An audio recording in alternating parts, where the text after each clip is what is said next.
La journée internationale de sensibilisation à l'albinisme a été célébrée à Tambacounda ce 20 juin 2026. Instituée par les Nations Unies en 2014, elle vise à promouvoir les droits humains des personnes atteintes d'albinisme, à célébrer leur diversité et à lutter contre les discriminations et stigmatisations.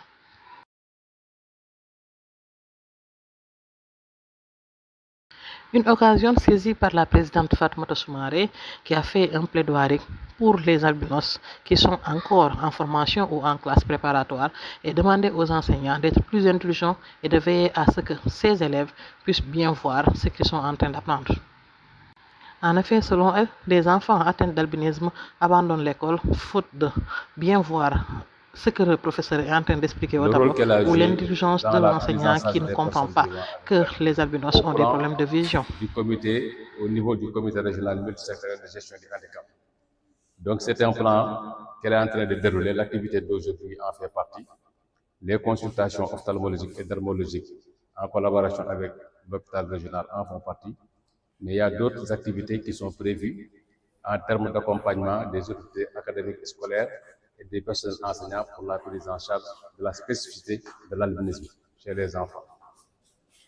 Donc, un moment phare aussi de cette journée a été la remise d'une parcelle de la part du maire de Tambacounda à l'endroit de l'association qu'elle dirige.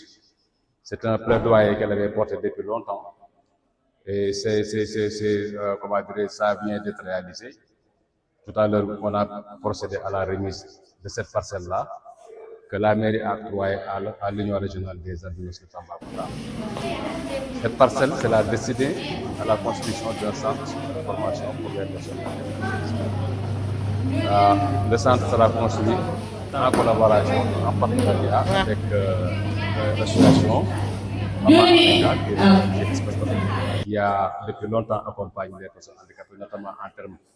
Voilà, réunis aujourd'hui pour la célébration de la journée internationale dédiée à l'albinisme. Cette journée est plutôt marquée par, comme l'a dit le directeur, la remise symbolique du parcelle octroyé par le maire de la commune de Tambacounda. Ce parcelle est destiné à la construction d'un centre de formation pour les personnes atteintes d'albinisme. Donc, que ce soit au niveau des écoles, parfois même par les enseignants, qui ne savent pas comment gérer les albinos dans les classes. Et parfois aussi par les enfants également, les élèves, voilà, qui taquinent, qui chahutent les albinos, jusqu'à ce que ces albinos-là aient envie de quitter l'école même pour abandonner leurs études. Et que nous savons tous qu'un albinos a un problème dermatologique et que s'il ne reste pas à l'école jusqu'à ce qu'il poursuive ses études jusqu'au niveau supérieur, peut-être qu'il ne pourrait pas travailler pour gagner sa vie. Donc, c'est important de dire, que ce soit les enseignants, que ce soit les parents, de plus appuyer ces enfants-là pour qu'ils puissent rester à l'école. Mais que aussi de dire à ces enfants qui sont là à perturber les enfants albinos d'arrêter. Parce qu'il n'y a pas de différence entre un noir et un albinos. Nous avons également faire attention à ces albinos. Parce que tout albinos a un problème de vision. Sa vision est réduite. Et que s'il est dans la classe et qu'on ne la prête pas attention, peut-être qu'il ne pourra pas recopier les leçons qui sont mises au niveau du tableau, parce qu'il y aura des problèmes de voir ce qui est écrit au tableau. Et là, si le professeur n'est pas vigilant, il va faire des va-et-vient, aller à l'école, retourner à la maison, alors qu'il ne comprend rien du tout. Parce qu'il ne peut pas voir ce qui est écrit au tableau. Et là, parfois, des professeurs ou bien qu'on mette des formations pour former les personnels enseignants pour qu'ils puissent comprendre la manière dont il faut traiter ces albinos-là. Voilà. La sécurité également. Nous savons qu'à l'approche parfois des élections, il y a des albinos qui sont attaqués. Peut-être qu'au niveau de Tambacounda, on n'a pas eu beaucoup de cas.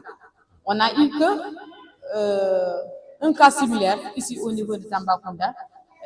un de nos collègues, je peux le citer nommément, c'est Mamoudou Diallo, qui a été attaqué au niveau du quartier Plateau. Il a été attaqué par des bandits qui voulaient le poignarder. On ne sait pas qu'est-ce qui les a animés pour faire cela, mais ils l'ont attaqué. Voilà, c'est aux préjugés, c'est aux croyances, parce qu'ils pensent que peut-être, parfois, les gens pensent que l'albinos ou bien l'albinisme est synonyme peut-être de richesse ou d'autres. Je ne sais pas. Voilà, qui accompagne, voilà.